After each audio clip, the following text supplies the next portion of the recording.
Welcome to the world of English. আজকের আমরা simple সেন্টেন্সের একটি নমুনা দেখাচ্ছি, যেটা পার্টিসিপেল করে করা হয়। পার্টিসিপেল মানে ভার্বাল অ্যাডজেক্টিভ। সেটা আবার কেমন? ভার্ব অর্ধেকটা অ্যাডজেক্টিভ, মানে অ্যাডজেক্টিভ হিসেবেও কাজ করবে, ভার্ব হিসেবেও কাজ করবে। এবং এই পার্টিসিপেলটা দুরকম হয়ে থাকে, একটা হচ্ছে প্রেজেন্ট পার্টিসিপেল আর একটা হচ্ছে পাস্ট পার্টিসিপেল। তো প্রেজেন্ট পার্টিসিপেলটা কীরকম? প্রেজেন্ট পার্টিসিপেলটা হচ্ছে ভার্বটির শেষে আইএনজি যুক্ত করে প্রেজেন্ট পার্টিসিপেল। পাস্ট পার্টিসিপেল মানে ভার্বের 3 নম্বর ফর্মটা আমরা যেটা শিখেছি পাস্ট পার্টিসিপেল, সেই ফর্মটা। এবার বলে রাখি, প্রেজেন্ট পার্টিসিপেলটা প্রেজেন্ট অর্থগুলো এবং কন্টিনিউ অর্থগুলোকে প্রকাশ করে সাধারণত, কিন্তু পাস্ট পার্টিসিপেলটা প্যাসিভ ফর্ম, সাধারণত প্যাসিভ ফর্ম এবং পাস্টের ধারণাগুলো যেটা হয়ে গেছে সেই ধারণাগুলো প্রকাশ করে। এই হচ্ছে প্রেজেন্ট পার্টিসিপল এবং পাস্ট পার্টিসিপল। আমি এখানে দেখাচ্ছি উদাহরণসহ কীভাবে এই পার্টিসিপলগুলো ব্যবহার হয়ে থাকে। দেখো, প্রথমেই তো বলা হলো পার্টিসিপল মানে ভার্বাল অ্যাডজেক্টিভ, অর্থাৎ অর্ধেক ভার্ব অর্ধেক অ্যাডজেক্টিভ। তো আমি 4টা ধরন দেখাচ্ছি, এর মধ্যেই পার্টিসিপলগুলো সাধারণত চলে আসে 4টা ধরনের মধ্যেই। প্রথম হচ্ছে কোয়ালিফাইং নাউন। নাউনকে কোয়ালিফাই করে। আমরা জানি নাউন বা প্রোনাউনকে যে কোয়ালিফাই করে তাকেই অ্যাডজেক্টিভ বলে। আমরা অ্যাডজেক্টিভের চ্যাপ্টারে পড়েছি, ওখানের এপিসোডটা দেখে নেবে, আগের এপিসোড। ওখানে বলা আছে যে নাউন বা প্রোনাউনকে যে কোয়ালিফাই করে, বিভিন্নভাবে কোয়ালিফাই করতে পারে। তো অল্প কোয়ালিফাই করতে পারে, বেশি কোয়ালিফাই করতে পারে, কিন্তু কোয়ালিফাই করবে, সেটা শব্দটা হচ্ছে অ্যাডজেক্টিভ। তো এখানে যে পার্টিসিপেলটা নাউন বা প্রোনাউনকে কোয়ালিফাই করবে সেটা হচ্ছে অ্যাডজেক্টিভ। তো সাথে তো ভার্বের কোয়ালিটি থাকবেই। যেহেতু ভার্ব অ্যাডজেক্টিভ হিসেবে কাজ করবে, তার ভার্ব তো আর সম্পূর্ণ মুছে যাবে না, তার মধ্যে ভার্বের চরিত্র তো থাকবেই কিছু, এবং অ্যাডজেক্টিভের চরিত্র হবে। তো এখানে যেমন seeing the tiger he climbed up the tree. বাঘটি, বাংলার এটা হয়, বাঘটি দেখিয়া সে গাছে উঠিল। তো গাছে উঠেছিল বাঘটি দেখিয়া। তো এখানে দেখো, একটি কাজ হওয়ার জন্যই আরেকটি কাজ হয়েছে, এবং একজনই দুটো কাজ করেছে। এখানে এইটা যখন আমরা করব, বুঝবো যে এটা কি করে অ্যাডজেক্টিভ হলো। দেখো, এই সিইং দ্য টাইগার, বাঘটি দেখিয়া, এবার এটা কাকে প্রভাবিত করছে? তাকে প্রভাবিত করছে। সিইং শব্দটা কাকে করছে? এই প্রোনাউনটাকে। এই প্রোনাউনের জায়গায় আমি লিখতে পারতাম কমল। তাহলে কি হতো? Seeing the tiger Kamal climbed up the tree. কি হতো? Seeing the tiger Kamal climbed up the tree, এটাও হতে পারত। তাহলে এবার কাকে কোয়ালিফাই করছে এখানে? এটা বাঘটাকে কোয়ালিফাই করছে। কাকে করছে? কমলকে কোয়ালিফাই করছে। তো এখানে যেহেতু কমলকে করছে, কমল হচ্ছে নাউন আর এটা হচ্ছে প্রোনাউন। এই নাউন বা প্রোনাউনকে যে কোয়ালিফাই করে তাকে বলা হয় অ্যাডজেক্টিভ। সিম্পলি তাহলে এটা অ্যাডজেক্টিভ হয়ে গেল। এবার সিইং মানে দেখিয়া, কথাটা আছে দেখিয়া, কিন্তু এর মধ্যে তো একটা দেখারও কোয়ালিটি রয়ে গেছে। ওই যে দেখছে কোয়ালিটি, তার মানে এর মধ্যে ভার্বও আছে। তাহলে কি হয়ে গেল? Verb plus ADJ. এর জন্যই এর নাম হয়েছে পার্টিসিপল। আরেকটা উদাহরণ দিলে ক্লিয়ার হয়ে যাবে। যেমন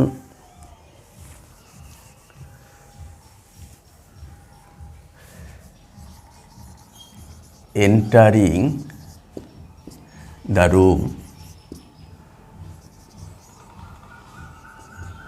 entering the room, the students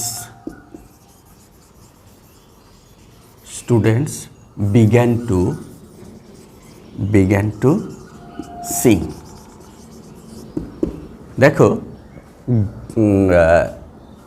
রুমে ঢুকেই, ঘরের ভেতরে ঢুকেই ছাত্ররা গান গাইতে শুরু করলো। তো এখানে নাউনটা কোনটা? স্টুডেন্টস, এটা হচ্ছে নাউন, আমি ধরে নিলাম এটা নাউন। এইবার এই এন্টারিং মানে প্রবেশ করা, এটা হচ্ছে ভার্ব। তো এখানে রুমে প্রবেশ করেছে এবং কোয়ালিফাই করছে এই স্টুডেন্টদের করছে। কারা প্রবেশ করেছে? স্টুডেন্টরা। তার মানে এটা কাকে কোয়ালিফাই করছে? যেহেতু এই নাউনটাকে করছে তাই এটা প্লাস অ্যাডজেক্টিভ হয়ে গেল। তাহলে ভার্ব প্লাস অ্যাডজেক্টিভ, তাই এটা participle. Entering the room the students began. আর এক্ষেত্রে মনে রাখবো, যখন দুটো সেন্টেন্সকে একটা সিম্পল সেন্টেন্স করব তখন এই পার্টিসিপল আমরা ব্যবহার করে থাকি। তখন এটা বাক্যটা এইভাবে থাকবে, the students entered the room, the students, পরে দে বিগ্যান টু সিং। তখন ওই যে আমরা দেখবো একজনই দুটো করেছে, ব্যাস ওই পার্টিসিপেলটা এন্টারিং দ্য রুম। ওই যে আগেরটা যেটা ছিল সেটা ছিল he saw the tiger, he climbed up the tree. এইভাবে থাকবে, তোমাদের বলবে যে দুটো একসাথে করে দাও, সিম্পল সেন্টেন্স। এবার একটা কথা মনে রাখবো, সিম্পল সেন্টেন্স মানে দুটো তিনটে বাক্যকে একসাথে করতে পারো, কিন্তু যখন তুমি একসাথে করবে সেখানে একটা ভার্বই ফিনিট ভার্ব থাকবে, আর বাকিগুলোকে তোমাকে উঠিয়ে দিতে হবে। হয় ইনফিনিটিভ করতে হবে, না হলে পার্টিসিপেল করতে হবে। এই যে ইনফিনিটিভ করা, এর আগের ভিডিওতে আমরা দেখেছি ইনফিনিটিভ করা, এই পার্টিসিপেল করা, এর মানে ভার্বের ফিনিটি মানে প্রিন্সিপাল কোয়ালিটিটা মুছে দেওয়া। সেটার সক্রিয় ভার্ব নেই, সেটা তখন কি করব, কারো সাহায্য ছাড়া প্রকাশ হবে, নিজে নিজে প্রকাশ হতে পারবে না। এই যে পার্টিসিপলটা, এটা অর্ধেক ভার্ব অর্ধেক অ্যাডজেক্টিভ হয়ে গেল। এবারে কিন্তু নিজে অর্থ প্রকাশ করতে পারবে না, যার জন্যই এটাকে তখন ভার্বের মর্যাদা দেওয়া হচ্ছে না। এবার কোনটা এখানে প্রধান ভার্ব হয়ে থাকবে? এই বিগান ভার্বটা, এটা হবে মেইন ভার্ব, এটাই হবে ট্রানজিটিভ বা ইনট্রানজিটিভ।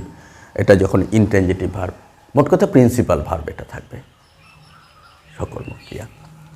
তো এইবার এই entering the room the students began to Singh, তো ওই দুটোকে যখন এক করলাম তাহলে কি হলো, আমাদের ভার্বটা মুছে গেল। একটা ভার্ব, কোনটা? সিং ভার্বটা। ওই যে the student enter the room they began to sing, তাহলে যে কাজটা আগে হয়েছে সেটার পার্টিসিপেল করে দাও। কোনটা আগে ঢুকেছে? যেমন he saw the tiger, he climbed up the tree. কোনটা আগে করেছে? বাঘটাকে আগে দেখেছে। সবসময় যেটা আগে করবে সেটার পার্টিসিপেল করে ব্যাস বসিয়ে দেবে, আর দ্বিতীয় বাক্যটা যা আছে তাই বসিয়ে দেবে। এটা হচ্ছে পার্টিসিপেলের একটা প্রথম নিয়ম, 1 নাম্বার গেল। এবার আসছে আমরা 2 নম্বরে। 2 নম্বর আছে action going on. Going on মানে চলছে, অ্যাকশন গোয়িং অন। কীরকম? I saw a boy carrying a bucket. দেখো এটায় এই যে বয়টা নাউন, বয়টা কি করছে? আমি দেখেছিলাম বালকটা কি করছে, ও বহন করছে কি? একটা বাকেট, একটা বালতি বহন করছে। তো এই অ্যাকশনটা, এই বালকটাকে যে দেখছে, এই নাউনটা, এটা তো নাউন, নো ডাউট এটা নাউন। এই নাউনকে কি করছে? ওই নাউনকে কোয়ালিফাই করছে, মডিফাই করছে, যে কি ওর সম্পর্কে আরও কিছু বলছে। কি করছে? এই যে আইএনজি শব্দ দিয়ে ভার্বের। এবার এটা কিন্তু ট্রানজিটিভ ভার্ব, এটার অবজেক্টিভ আছে এই যে বাকেট, যার জন্য পেছনে বসানো হলো। অবজেক্টটা আছে যার জন্য পেছনে বসানো হলো। যেমন I saw a boy carrying a bucket, এটা পেছনে কেন হলো? ট্রানজিটিভ ভার্ব বলে এটা। কিন্তু যদি ট্রানজিটিভ না হতো, এটার অবজেক্ট না থাকতো, তাহলে তুমি আগেই বসাতে পারতো। I saw a singing boy, সিঙ্গিংয়ের সং পেছনে নেই। যে সময় সিঙ্গিংয়ের সং থাকতো, এটা পরেরটাই দেখাচ্ছি আমি, এটার তার মানে হচ্ছে এই কন্টিনিউ, এই যে এই নাউনটা এর অ্যাকশনটা কন্টিনিউ হচ্ছে, তখন এই পার্টিসিপলটাকে বলা হবে কন্টিনিউইং পার্টিসিপল, এবং অবজেক্ট আছে সাথে। দেখো I saw a boy carrying a bucket, কিন্তু এটার সাথেই যদি আমি এইভাবে বলি, যেমন এটা দিয়েই বলছি, সুবিধা হবে বুঝতে। আই স আ বয়, বললাম সিঙ্গিং বয়,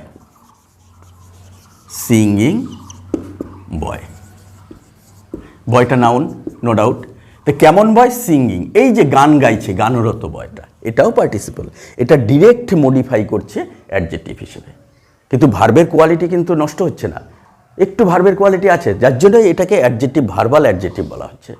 তো এটার পেছনে যদি সিঙ্গিংয়ের সং থাকতো, তখন আর আগে বসানো যেত না, তখন তাহলে পেছনে এটার মতন করতে হতো, যে আই স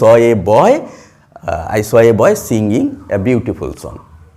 মনে থাকবে, যখন অবজেক্ট থাকবে পেছনে দিয়ে দেবে, অবজেক্ট যদি না থাকে, সিম্পলি ভার্বটা থাকতো, তাহলে আগে দিয়ে দেবে। এটা হলো একটা নিয়ম। তো এটা যদি দুটো বাক্য কি করতে হয় কীভাবে আসবে? I saw a boy he was singing a song. I saw a boy who was carrying a bucket. আর যদি অবজেক্ট না থাকে তাহলে I saw a boy who was singing.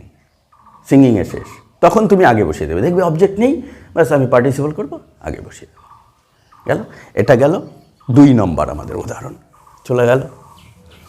এবার আসবে 3 নম্বর উদাহরণটা, পাস্ট পার্টিসিপল। এটাই বলেছিলাম যে পাস্ট পার্টিসিপলটা প্যাসিভ অর্থে হয়, অথবা অ্যাকশানটা কী হবে পাস্টের। যেমন প্রথম প্যাসিভ অর্থেটা দেখাচ্ছি, এই যে cheated by his friend he lost everything. বন্ধুর দ্বারা প্রতারিত হয়ে সে সব কিছু হারালো। এই যে চিটেড কথাটা আছে, এই দেখো এটা V3 আছে, বলেছিলাম পাস্ট পার্টিসিপলটা V3 হবে। তবে বন্ধুর দ্বারা প্রতারিত হয়ে সে সব কিছু হারিয়েছে। এখানে এই যে চিটেড, প্রতারিত হওয়া, এটা কাকে মডিফাই করছে? হিকে, প্রোনাউন। এই প্রোনাউনের জায়গায় যে কোনো নাম থাকতে পারতো, রাম, শ্যাম, যদু, মধু, ঠিক আছে? তাহলে এটা কি হচ্ছে? চিটেডটা একে, নাউনকে বা প্রোনাউনকে মডিফাই করছে, তাই এটা পাস্ট পার্টিসিপল। কিন্তু এটাতে কি প্যাসিভ হয়ে যায়, প্রতারিত হয়েছে সে তার বন্ধুর দ্বারা, যার জন্য এটাকে প্যাসিভ হিসেবে প্রথমে রাখা হলো। এই ক্ষেত্রে যদি আমি এইভাবে বলি, আ burned a burned child fears the fire. একটা পোড়া শিশু আগুনকে ভয় পায়, ঠিক আছে? এখানে ভার্ব কিন্তু এটাই মূল ভার্ব। তো এটা বার্নড আছে, আমাদের V3 আছে, কিন্তু এটা ভার্ব না। কেন? এটা এই চাইল্ডকে মডিফাই করছে, চাইল্ডটা নাউন। কেমন চাইল্ড? Burned child. তাহলে এটার মূল বাক্যটা কী হবে? A child who is burned, দেখো হু ইজ বার্নড প্যাসিভে করা হলো, who is burned fears the fire, fears the fire. এইবার দুটো বাক্য দিলে এটার মধ্যে আর একটা কোয়ালিটি আছে, যেমন আমি বলতে পারি রাইটিং পেপার, হয়ে গেল। আরেকটা হচ্ছে রিটেন পেপার, এই দুটো শব্দের মধ্যে পার্টিসিপলটা দেখো, এটাও পার্টিসিপল, এটাও পার্টিসিপল। এটাকে বলছি প্রেজেন্ট পার্টিসিপল, এটাকে বলছি পাস্ট পার্টিসিপল। আমি তো বলেছি V3টা পাস্ট পার্টিসিপল হয়, আর এটা V1 এর সাথে যখন আইএনজি হবে তখন প্রেজেন্ট পার্টিসিপল। দুটোই ভার্বাল অ্যাডজেক্টিভ। ভার্বাল অ্যাডজেক্টিভ কেন? এই নাউন দুটোই পেপার নাউন, দুটোই এই পেপার নাউনকে মডিফাই করছে, এই পেপার নাউনকে মডিফাই করছে দুটোই, তার জন্য অ্যাডজেক্টিভ। কিন্তু ভার্বের কোয়ালিটি হারাচ্ছে না, ভার্বের কোয়ালিটিও আছে অর্ধেকটা ভার্ব। এবার দেখো রাইটিং পেপার মানে পেপারটার মধ্যে এখনও লেখা যাবে, কন্টিনিউ, এখনও লেখা যাবে। আর রিটেন পেপার মানে পেপারটা লেখা হয়ে গেছে, ওটা এখন অন্য কাজে লাগবে, অফিসিয়াল কাজে লাগবে, ওটার মধ্যে আর লেখা যাবে না, রিটেন পেপার। তার মানে এটা পাস্ট পার্টিসিপল সিম্পল, আর এটা হচ্ছে প্রেজেন্ট পার্টিসিপল। এই উদাহরণটা প্রেজেন্ট পার্টিসিপল এবং পাস্ট পার্টিসিপলকে আলাদা করার জন্য। যেমন I need a writing paper, তার মানে আমি লিখব। এবার বলছি I need that written paper, I need that written paper, ওই লেখা পেপারটা চাচ্ছি। তার মানে এটা হয়ে গেছে, এটার মধ্যে লেখার কিছু নেই। ক্লিয়ার? এটা হচ্ছে পাস্ট পার্টিসিপল, এটা হচ্ছে প্রেজেন্ট পার্টিসিপল। এটা যখন পরীক্ষায় বা আমরা যখন বাস্তব জীবনে দুটো সিম্পল সেন্টেন্সকে এক করব, এভাবে দেবে যে there was a paper, it was written, I need it, তিনটেকে একসাথে করে দেবে। তখন I need that written paper. এবার যদি ওখানে রাইটিং কন্টিনিউয়াস থাকতো, ঠিক আছে, তাহলে এটা I need that writing paper. ওই পেপারটা যদি আরও লিখবো, আমার লেখার জন্য ব্যবহার করব, তখন ওই রাইটিং পেপারটা বলবো। ঠিক আছে, এটা গেল এটাই। তো আমাদের চ্যানেলটা ভালো লাগলে সাবস্ক্রাইব করবে, শেয়ার করবে এবং অল নোটিফিকেশন বাটনটি টিপে রাখলে পরে যে নতুন নতুন ভিডিওগুলো আসবে অটোমেটিক্যালি ঢুকে যাবে, ভালো লাগবে। এবং এখানের এপিসোডগুলো একটার পর একটা ফলো করতে হবে। হুট করে একটা মাঝখানে দেখলে কিন্তু অনুধাবন করা যাবে না, একটার পর একটা লিঙ্ক থাকবে, সেটা দেখলে ভালো লাগবে। তো তারপর এখানে আসছে পাস্ট পার্টিসিপল হয়ে গেল। এবার লাস্ট ওয়ান যেটা আমি বর্ণনা করছি সেটা হচ্ছে পার্টিসিপল অ্যাডজেক্টিভ। পার্টিসিপল, এতক্ষণ ছিলাম ভার্বাল অ্যাডজেক্টিভ, এবার হচ্ছে পার্টিসিপল অ্যাডজেক্টিভ। এটা আবার কেমন? এটাটা ওই যে ওখানে আমরা বর্ণনা করেছিলাম না, সিঙ্গিং বয়, মানে সরাসরি যদি আগে অ্যাডজেক্টিভ হিসেবে হয় সেই কোয়ালিটিটা এটা। এটা কীরকম? এখানে আছে a rolling stone gathers no moss. এই যে রোলিং স্টোন আছে, এটা পার্টিসিপল, ভার্ব প্লাস আইএনজি আছে। এই স্টোনটা হচ্ছে নাউন, এবার এটা হচ্ছে ভার্ব, এটা মূল ভার্ব গ্যাদার্স। নো মস মানে আমরা শ্যাওলা জানি যে পাথরটা গড়িয়ে গড়িয়ে যায়, সেটার মধ্যে শ্যাওলা ধরে না। আমাদের টিচাররা বলেন যেন পড়াশোনা রোজই করি। তো আমাদের যে পাথরটা গড়িয়ে গড়িয়ে যায়, তার মানে এটা অ্যাকশনটা কিন্তু চলছে, কিন্তু এই অ্যাকশনটার মধ্যে কিন্তু অবজেক্ট ছিল না। ঠিক আছে, যদি অবজেক্ট থাকতো তাহলে স্টোনের পেছনে বসতো, এটা একদম সিম্পল ব্যাপার। যদি এটার অবজেক্ট থাকতো তাহলে স্টোনের পেছনে বসতো, কিন্তু নেই, তাই আগে বসেছে। তারপরে a rolling stone gathers no moss, একটা বা গড়ানো গড়ানো পাথর যেটা গড়িয়ে যাচ্ছে, চলমান পাথর, গ্যাদার্স নো মস। এইখানে এটা কিন্তু এইটাকে মডিফাই করছে, যার জন্য এটা অ্যাডজেক্টিভ। আর এটার কন্টিনিউ চলছে অ্যাকশনটা, এটার অ্যাকশনটা কন্টিনিউ চলছে। এটার নাম কিন্তু আবার ওই ভার্বাল অ্যাডজেক্টিভ বলা যাবে না, এটাকে বলবো পার্টিসিপেল অ্যাডজেক্টিভ, মানে সরাসরি অ্যাডজেক্টিভ হিসেবে ব্যবহার হচ্ছে এটা। আর পেছনে যখন বসাচ্ছি বা আগে সিইং দ্য টাইগার, ওখানে কিন্তু সরাসরি অ্যাডজেক্টিভ না। আমরা জানি সরাসরি adjective good boy, bad boy থাকে না, ওই নাউনটা যায়, যে নাউন বা প্রোনাউনকে মডিফাই করছে তার আগেই বসে যায়। তো এখানে যেহেতু আগে বসে গেছে, তাহলে আমরা পার্টিসিপল অ্যাডজেক্টিভ সরাসরি নাম দিয়ে দেবো, এটা কিন্তু পার্টিসিপল। তো এটা হয়ে গেল রোলিং স্টোন। এরকম আরেকটা যেমন আমরা বলি বার্কিং, বার্কিং লিখে দিলাম, বার্কিং ডগ সেলডম বাইটস। এই কুকুরটা বাইটস, সেলডম বাইটস। যে ডগটা ঘেউ ঘেউ করে কুকুরটা বেশি, ও কদাচিৎ কামড়ায়। তার মানে কি ডগটা কেমন নাউন, ও ঘেউ ঘেউ করছে, ওই ঘেউ ঘেউ করা কুকুরটা, এটা আগে মডিফাই করছে। ঠিক আছে, এইবার যদি থাকতো a dog, I saw a dog barking fiercely at night seldom bites. কারণ বার্কিংয়ের পরে দেখো আমি ফিয়ার্সলি অ্যাট নাইট বেশি শব্দ ব্যবহার করেছি, তাই পেছনে রাখতে হবে, তখন কিন্তু আগে হবে না। তার মানে এটাতে অবজেক্ট থাকবে না, সিম্পলি ভার্বটা যখন ইউজ হবে উইদাউট অবজেক্টে, তখনই আমি এটার পার্টিসিপাল অ্যাডজেক্টিভ হিসেবে ব্যবহার করব। তো এটা এ বার্কিং ডগ সেলডম বাইটস, এটা আসতে পারে। তাহলে দুটো বাক্য থাকলে কিভাবে হবে? একদম সিম্পল। এটাকে কমপ্লেক্স যদি করা যায়, কীভাবে আরেকটা ভার্ব আনতে হবে, এ ডগ, তখন আনতে হবে a dog which is barking. এই যে কন্টিনিউয়াস টেন্স আনতে হবে, যেহেতু এটা পার্টিসিপাল মানে কন্টিনিউয়াস চলছে। A dog which is barking seldom bites. কি আর এটা কমপ্লেক্স যদি করি তাহলে কী হবে? আ ডগ, এই নাউনটা লিখে দিলাম, হুইচ অ্যাডজেক্টিভ ক্লজে পরে শেখাবো ক্লজে, হুইচ ইজ বার্কিং, বার্কিং হয়ে গেল সেলডম বাইটস, সেলডম বাইটস। এবার দেখো এখানে বাইটস একটা ভার্ব হয়ে গেল, প্রধান ভার্ব। আর ইজ বার্কিং যদি টেন্সের নিয়মে পড়ে তাহলেই ওটা ভার্ব, মেইন ভার্ব হয়ে গেল। যেহেতু টেন্সের নিয়মে পড়ে গেছে ইজ, তার মানে আমাদের এটা মেইন ভার্ব, প্রেজেন্ট কন্টিনিউয়াস টেন্সে আছে। তার মানে কী হলো? The dog which is barking seldom bites. এটা অ্যাডজেক্টিভ ক্লজে আছে, কমপ্লেক্স সেন্টেন্স করা হলো। এবং এটাকে যদি দুটো বাক্য করো তাহলে কী হবে? এ ডগ ইজ বার্কিং করে দিলে, তারপরে এটা ফুল স্টপ দিয়ে, তাহলে এটাকে আবার বাক্য করতে হবে। বাক্য করা মানে আবার সাবজেক্ট দিতে হবে। তাহলে কী হলো?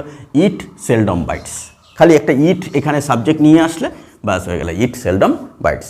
এভাবে থাকলে দেখো দুটোকে একসাথে করে দিলে, ইট সেলডম বাইটস। আর এখানে থাকলো a dog is barking at night fiercely at night, তখন কিন্তু আর এ বার্কিং ডগ হবে না, তখন dog seldom bite, the dog লিখবে, the dog which is barking fiercely at night seldom bytes.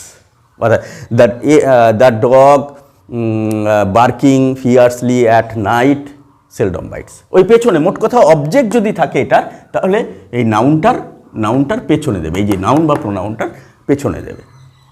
Object না থাকলেই আগে দিয়ে দেবে, সিম্পল কথা একদম। তো এটা গেল পার্টিসিপেল করে অ্যাডজেক্টিভ করা। এই পার্টিসিপেলগুলো ব্যবহার করলেই সিম্পল সেন্টেন্সটাকে স্ট্রং হবে। পার্টিসিপেল এবং ইনফিনিটিভ এই দুটো সাধারণত সিম্পল সেন্টেন্সের আর্ট হিসেবে ব্যবহার হয়। মানে যে কোনো ভার্বকে, ভার্বের প্রিন্সিপাল কোয়ালিটিটাকে মুছে দেওয়া, সেটা আর তখন প্রিন্সিপাল ভার্ব থাকে না, সেটা একটা কি বলবো, অপ্রধান বাক্য হিসেবেই, অপ্রধান ভার্ব হিসেবে থাকবে। তো আমাদের ভিডিওটা ভালো লাগলে আবার বলছি সাবস্ক্রাইব করবে, শেয়ার করবে এবং অল নোটিফিকেশন বাটনটি টিপে রেখে নতুন নতুন ভিডিওগুলো গ্রহণ থাকবে। সবাই ভালো থাকবে, সুস্থ থাকবে।